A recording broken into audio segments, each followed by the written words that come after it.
nalar tajam anak muda ini sontak buat jenderal polisi terdiam. Ada 3 hal yang urgent. Pertama, pelayanan publik. Kedua, perilaku. Yang ketiga, pengawasan.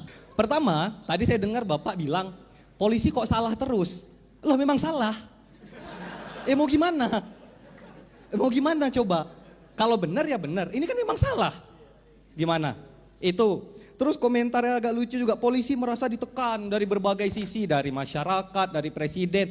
Loh Pak, yang biasa nekan masyarakat kan juga kawan-kawan Bapak juga. Jadi nggak apa-apa lah sesekali kita gantian. Gitu. Oke, perihal arogansi. Oh hedonisme aja dulu. Ada kegagalan dari Bapak dalam menangkap permasalahan hedonisme. Permasalahan hedonisme tidak dalam bagaimana hedonisme ditunjukkan, tapi adalah dari mana polisi mendapatkan harta kekayaannya. Menutup tindakan-tindakan hedonisme itu tidak menjawab permasalahan. Yang perlu dipertanyakan dan dijawab kepada publik adalah polisi bisa sekaya apa? Gajinya berapa sih? Tunjangannya berapa sih? Itu harusnya kalau dalam poin hedonisme. Kedua, perihal arogansi. Sekarang saya tanya apa? Penangkapan teman-teman, belum teman-teman mahasiswa, teman-teman pelajar yang hendak terjun ke medan aksi. Mereka bahkan belum datang aksi, belum mericu, belum apapun, mereka ditangkap. Itu arogansi atau bukan? Mereka tidak melakukan kesalahan apapun tapi mereka sudah ditangkap. Arogansi atau bukan? Kedua, perihal arogansi juga.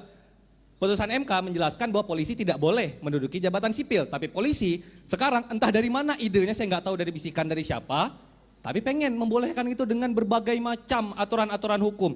Nah, perihal bagaimana polisi tetap berupaya, setidak-tidaknya ada tendensi untuk berupaya tetap menduduki jabatan sipil, itu arogansi atau bukan?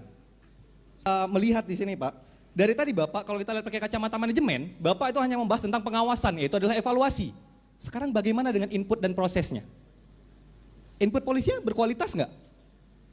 Kalau mau diawasin seketat apapun ya kalau inputnya udah sampah ya outputnya juga akan sampah. Trash in, trash out. Saya rasa gitu.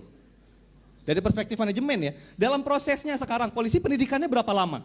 Mempelajari hukum nggak secara cukup baik? Mempelajari ilmu sosial nggak? Politik nggak? Ketatanegaraan nggak? Lihat kemarin kasus di Sleman, polisi aja bingung dasar hukumnya apa? Kapolres. Sekarang gimana dengan input dan proses? Nggak cukup hanya dengan pengawasan.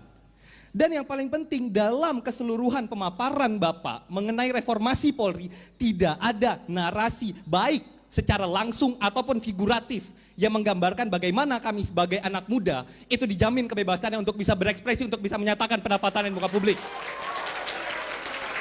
Di mana letak reformasi jika hal yang paling esensial demikian itu hilang dari benak kepolisian? Sekian.